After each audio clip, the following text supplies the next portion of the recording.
Hello everyone, welcome to our Let's Play series of Planescape Torment. This is Colonel RPG as usual, and I'm very happy that you chose to join me today. Still here in the smoldering corpse. Well, it's not a corpse yet, but the smoldering Ignis bar over here in the Hive. Amazing place, all things considered. Well, all things, it's just from the start, it's been an amazing place. I talked to pretty much everybody right here on this side, including Drusilla. Didn't talk to this guy yet. What is this, by the way? These vents blow incredibly hot air up from the furnaces below. It's probably meant to cool him down, judging, from the fact that this guy apparently is a portal in and of himself to the planes of fire, so the hot hair over here would probably cool him down, all things considered. Anyway, let's, oh, no, that's not what I need. Let's have a chat with Dak'kon, because Dak'kon is our newest friend, and I want to talk to him. How do I do that? Well, I click on a button somewhere. I know you can click on a button. What? Quick loot, combat. Okay, got how to play. That's quick loot. Somebody brought this up to me. Brought this up to my attention. What? Let us not squander it here. Time is precious? No, it's not. It's perfect. I don't. Endure. Yes. In enduring, grow strong. Oh, there it is. What? I'm just used to a face, but it's the dialogue screen. What is your will? Dak'kon turns to you, his eyes like polished coal. His blade mirrors his eyes for a moment as you address him. Then he nods. What is your will? He says. There are things I would like to know. I will hear you. Okay, so we were asking him about a lot of stuff last episode. I asked him about his travels. You wait. What can you tell me about the city of Sigil? Let's see. Known Sigil among the people is known as the city in and of itself. The city does not know itself. Yeah, we went through all of this last episode. There are other things that I would know, so I've asked about the Githzerai. Can I talk? No, let's go with my voice. Can I talk to you about your teachings? Dak'kon waits. I wish to give up my current profession and resume the study of a weapon craft. Oh, that's right. So apparently how classes work in this game, you can jump back and forth, which is kind of weird, but it is what it is. I don't want to go back to a fighter, but he's our fighter, the teacher, so that's interesting. Can you teach me of anything of the art, Dak'kon? Know that the way of the people is not the same as the art you have come to know. It is not the energy that gives strength. It is knowing the self that gives strength. The teachings of Zerthimon speak of such things. Would you teach me the way of Zerthimon, Dak'kon? Do you know what you have asked? The texture of Dak'kon's blade flows until it becomes a stone. To walk the path of Zerthimon, you must know of the people. The knowing of such things by one not of the people is a difficult matter. There are those not of the people who have heard the way of Zerthimon, but they do not know the way. Dak'kon, I want to know of the people and know Zerthimon's teachings. I believe there is wisdom to be learned in such things. Updated my journal. Know that I have heard your words, and I shall test them. Learn, you must know, or to learn, you must know the people. To know the people, you must know the unbroken circle of Zerthimon. Dak'kon holds up the stone disc in his possession, and his spider-like fingers hook into its sides. There is a click, and the plates of the circle slide into a new...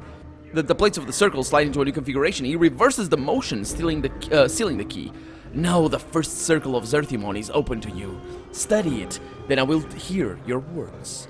Oh, yeah, this is... Oh, yeah, that's right. He's got this item that we saw last episode, but apparently we couldn't do anything with it. He kept looking at it and stuff when we were talking. I think we could access it through the inventory, but I'm not really sure. What's that green thing over there? Is that his sword? Is it green? Yeah. Let's see. Yeah, I will read the first circle then. In the meantime, I have other things I would know. So I can ask about his teachings. Okay, well, never mind, Dak'kon. We'll see you in a little bit. Yeah, so he's got the negative token that he gave us, and this is the stone. So apparently I can use it. Let's do that. This small round stone is the unbroken circle of Zerthimon. It is made up of a series of interlocking circles that fold out from one another. The complexity of the plates and the intricacy of their links prove the text was constructed by a master artisan. Okay, let's unlock the first plate as Dak'kon showed me.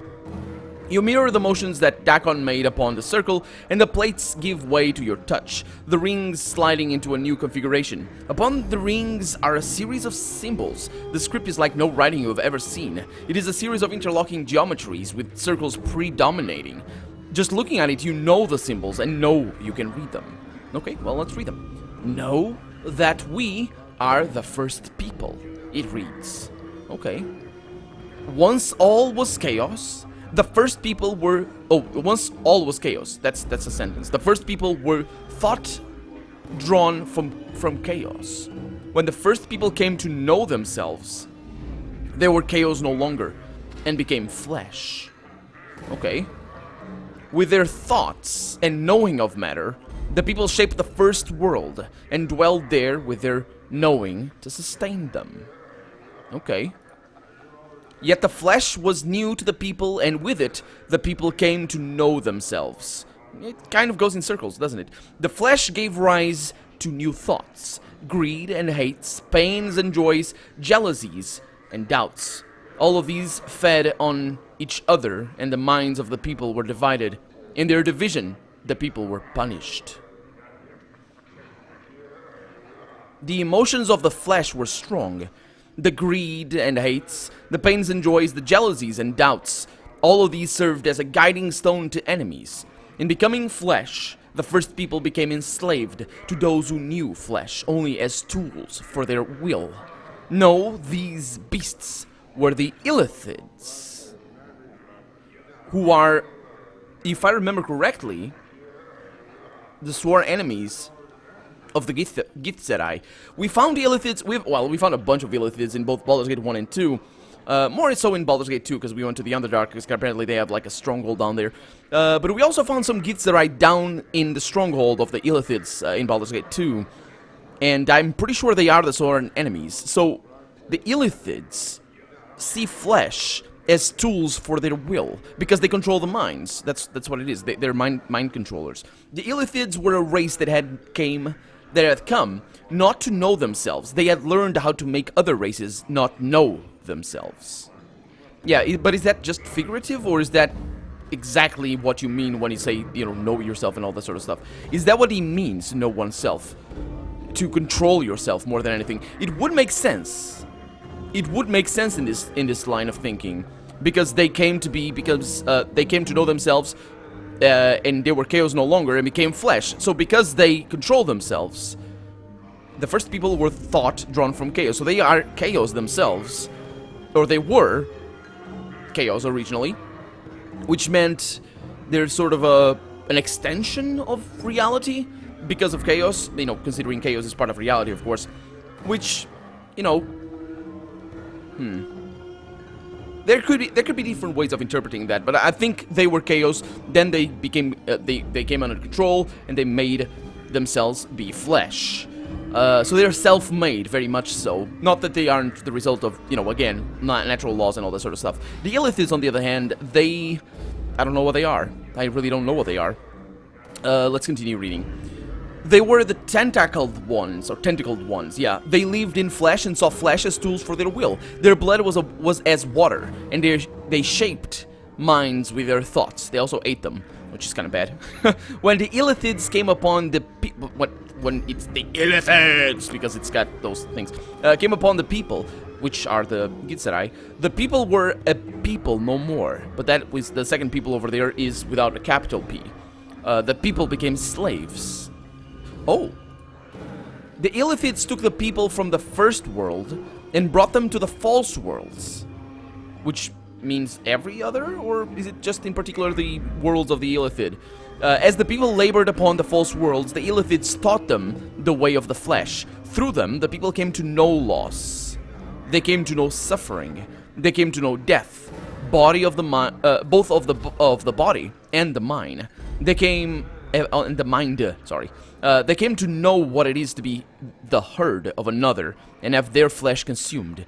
They came to know the horror of being made to feel joy in such things. The herd of another. Okay, so they are basically cattle to another, and they were eaten, and they rejoiced. Oh, because okay, so yeah, they rejoiced in being eaten, and hence the horror of that. So yeah, that makes sense. The unbroken circle is the knowing of how the people lost themselves, and how they came to know themselves again. What? How? But why would it be the unbroken circle? Because it's quite clearly not unbroken. It's broken. It's broken. How did they came to know themselves again? Maybe that's what it is. The small round stone is the unbroken circle. Okay, so let's leave the thing. Should I? I'm gonna talk to him. Hey, man. What is your will? There are things I would know, Dak'kon. Oh, yeah, that's right. He accentuates the no word. That's why we're accentuating it. Well, I say accentuate, but, you know, just there's an emphasis on that word. So, can I talk to you about your teachings? Let's see. I wish to keep my current profession. I have read... Yeah, there is. I have read the Unbroken Circle of Zerthimon. I want to speak to you more about the way of Zerthimon. What did you come to know? Okay, well, that's it's a very good question. Strength, let's go through the options. Strength lies in knowing oneself. I learned that once someone does not know themselves, they are lost. They become a tool for other. Well, yeah, not exactly in that order, but you could consider that to be the case. You could take that as a sort of a metaphysical lesson from that history right there, from that story, but sure. I learned that your people were once slaves to the Illithids. It seems they committed many crimes against your people. Yeah, that's the thing. Never mind. Okay, yeah, I'm still thinking over. Okay, so I think this is the one that is the deepest. Well, it's quite obviously deeper than this one, but let's go with that. Updated my journal. You have come to know the first cycle of Zerthimon, he says. You do not only see the words of Zerthimon, you have come to know them. Dak'kon holds up the circle and hooks his fingers around the edges. There's a click, and the plates of the circle slide into a new configuration. He reverses the motion, sealing the stone. No, the second circle of Zerthimon is open to you. Study it, and then I will hear your words. Okay, very well, I'll read it, and I will talk to you in a little bit. Okay, so I do this, use that, unlock the second circle right there. You slide the plates into the configuration Dak'kon showed you, and a new ring is revealed. The ring carries the same script as you read before, with the same geometries. You know the symbols, and know you can read them. Okay, let's read them. Know that flesh cannot mark steel. Know that steel may mark flesh. In knowing this, Zerthimon became free. Okay, so he got himself a sword, I suppose. I mean, it could be anything, really. Know that the tentacled ones were of flesh. They rely... Yeah, but they are immune to plus... you can hit them unless you have a +3 weapon. Or is it a +1? They're immune to... you need magical swords, though. They're immune to normal swords, normal weapons. Anyway, they relied on the flesh and used it as a tool for their will. One of the places where flesh served their will was the fields of husks on the false worlds of the Illithid. Of the Illithids there, okay? The fields were where the bodies of the people were cast after the Illithids had consumed their brains. When the brain had been devoured, the husks came to be fertilized to grow the poison-stemmed grasses of the Illithids. Zerthimon worked the fields with no knowing of himself or what he had become. He was a tool of flesh, and the flesh was content. Yeah, but he hadn't been consumed yet. So Zerthimon, I kind of wondered before, how was that the first circle of Zerthimon? Because he just told them, sing me the song of my people and all that. That I guess Zerthimon was a prophet or somebody that just a real hero, a liberator or something that was already in those people that were enslaved by the Illithids. Anyway, it was upon these fields that Zerthimon came to know the scripture of steel. That's quite a way of putting it. During one of the turnings, as Zerthimon tilled the fields with his hands, he came across a husk whose brain remained within it. It had not been used as food, yet it was dead. The thought that one of the husks had died a death without serving as food for the Illithids was a thought Zerthimon had difficulty understanding. From that thought came a desire to know what had happened to the husk. And embedded in his skull, or in the skull of the husk, was a steel blade. It had pierced the bone. Zerthimon realized that was what had killed the husk. The steel had marked the flesh, but the flesh had not marked the steel. Zerthimon took the blade and studied its surface. In it, he saw his reflection. It was in the reflection of the steel that Zerthimon first knew himself. Its edge was sharp, its wheel the wearer's. It was the blade that could be raised against Gith when Zerthimon made the pronouncement of two skies. That's That's a proper title for something like that. Is a proper title, because for something like this, for something in mythology, this makes total sense in more than one aspect. The thing is, it makes total sense in more than one layer, I should say, because I mean, not only is the pompous name, because it's just such a, it needs to be self-descriptive, but it needs to be, it needs to entice curiosity, so you can remember what it means.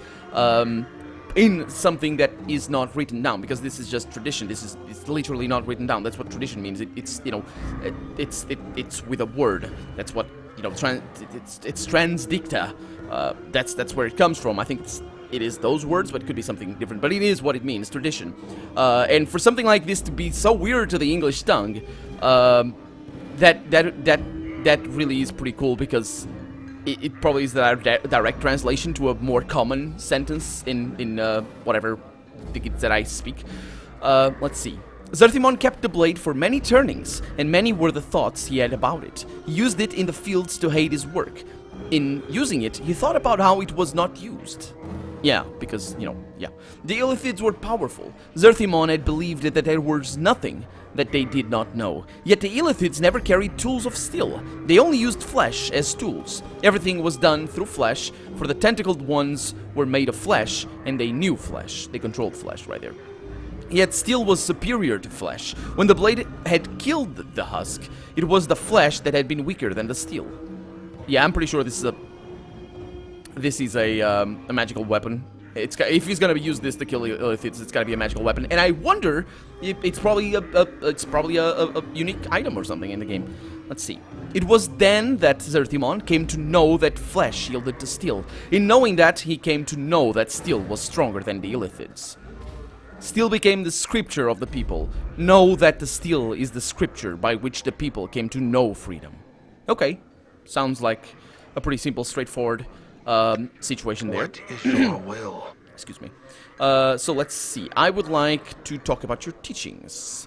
Over there? Yeah, there is. So, what did you come to know, he asks. Well, probably is going to be the first line. Let's see. I learned that not knowing something can be a tool. Did I? Anyway, just like flesh and steel. If, upon encountering it, you attempt to know its nature and how it came to be. And what about the other ones? I learned that while tending the fields of Illithids, Zerthimon learned of the nature of steel and how it came to be used to defeat the Illithids. Yeah, it's quite a straightforward thing. This probably, we have this line most likely because of our intelligence. So let's go with that. You have seen the words, and you have seen beyond them. You have come to know the second circle of Zerthimon. He takes the circle and, with a deft motion, he twists one of the links so one of the plates slides forth. But strangely enough, the stone still appears intact.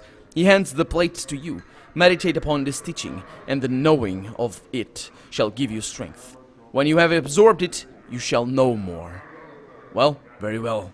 I will study this circle, yet I will still know... Oh, no, wait a minute. Oh, yeah. I will still know more of your teachings, and, wait a minute. Dak'kon's fingers feel around the edge of the stone circle. He twists it clockwise, the links clicking, until they have settled into a new configuration. He then reverses the motion, resetting the stone.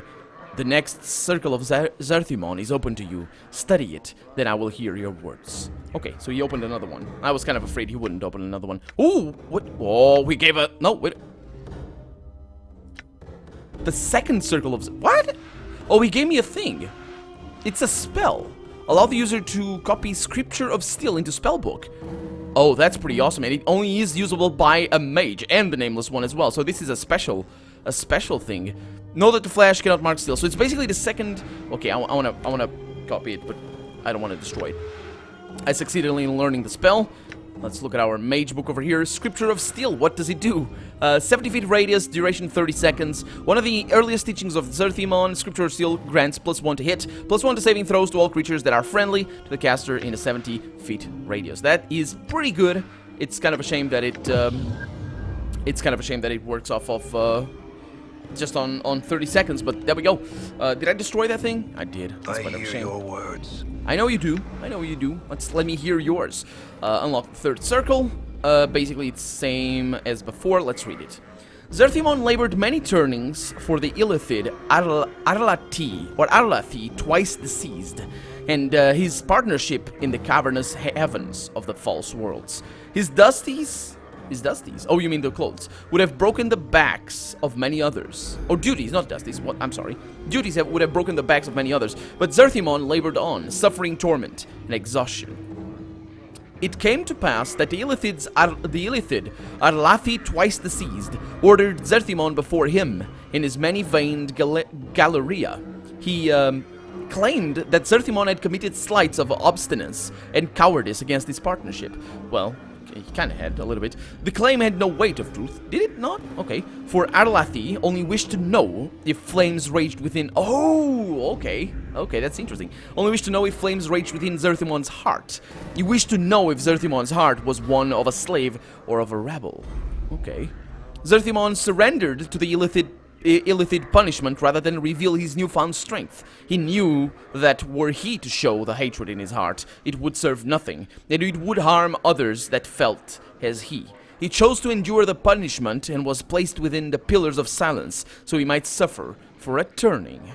I suppose a month could be, or a day? I don't know. Well, so it's plain, so whatever.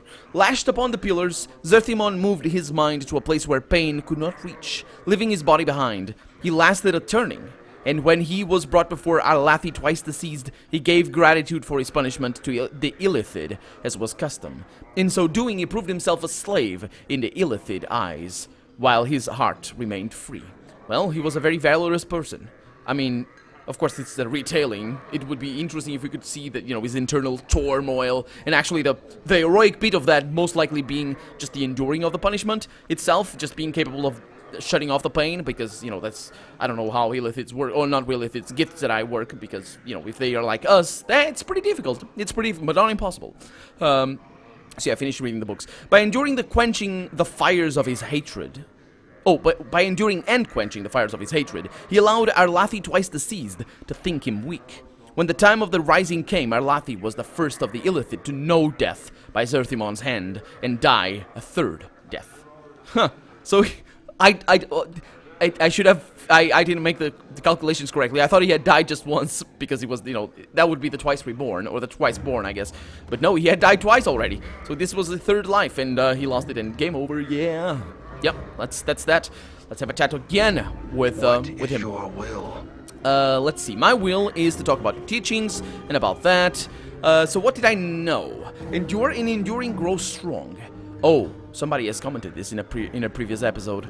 But that's obviously the one I need to go with. I thought that was a reference to another thing, but I think I had seen that word somewhere else. It might have been just a forum signature or all that sort of stuff. But yeah, endure. In enduring, grow strong.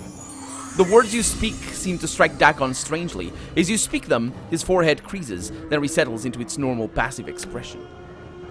Your will has brought you the knowing of the third circle of Zerthimon. With this knowing, I impart this to you. And he takes the circle and, with a deft motion, he twists one of the links so one of the plates slides forth. He hands the plate to you. Meditate upon its teachings, he says, and the knowing of it shall give you strength. Okay, so he's giving me another one. Huh. He's gonna give me another circle? As you ask the words for, you know, knowing more, you suddenly notice that Dak'kon isn't looking at you. He is holding the unbroken circle in his hand, studying it. Oh, maybe he's not... Maybe he doesn't... Maybe he needs to know more before he can teach me? His blade has taken on the same texture as the unbroken circle, and Dak'kon suddenly seems older somehow. Dak'kon. Dak'kon's black eyes rise from the circle and look at you. Know that I did not believe you would come to know the teachings of the circle. It is a difficult path you will walk in learning the ways of Zerthimon. Is your mind focused on this matter? Yeah, I wish to learn more. Dak'kon's fingers feel around the edges of the circle stone, and he twists it clockwise, the links clicking until they have settled into a new configuration. He then reverses the motion, resetting the stone. The next circle of Zerthimon is open to you. Study it, and I will hear your words. Okay, so, again, like before, we gained a spell, I would say. Yeah, there it is. So, this is the third circle, that right there.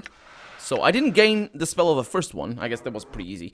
And let's see what it is. Let's see what he does. I'm pressing the wrong keys over here. That it is. Submerge the will. When the will is submerged, new strength is gained. The strength to endure and protect against adversity. With knowing the teachings of the third circle of Zerthimon comes greater protection against all forms of attacks. Wait a minute, is that just a better version of this? No, this is for hit chance and attack rating, which is the same thing. I guess it's for damage as well. +1 to hit and saving throws. Oh, it's saving throws as well. This one is for 12 seconds per level. When cast, a magical orb of protective energy arises and protects the recipient from attacks from all directions. It bestows an armor class 2 against all attacks and +1 to all saving throws for 12 seconds per level of the caster. So that's a pretty nice one. I would say I don't really need it for right now, but I might end up using it. I'd hoped it would be a little bit higher level because I don't have stuff. I don't have places for that. Anyway, let's read the other one. So go over there and use it. Unlock the 4th. You slide. Okay, so it's all the same thing. Okay. Know that the rising of the people against the Illithid was a thing built upon many 10 turnings of labor. Many of the people were gathered and taught in secret the ways of defeating their Illithid masters. They were taught to shield their minds and use them as weapons. They were taught the scriptures of steel, and most importantly, they were given the knowing of freedom. Some of the people learned the nature of freedom and took it into their hearts. The knowing gave them strength. Others feared freedom and kept silent. But there were those that knew freedom and knew slavery, and it was their choice that the people remained chained. One of these was Vilquar.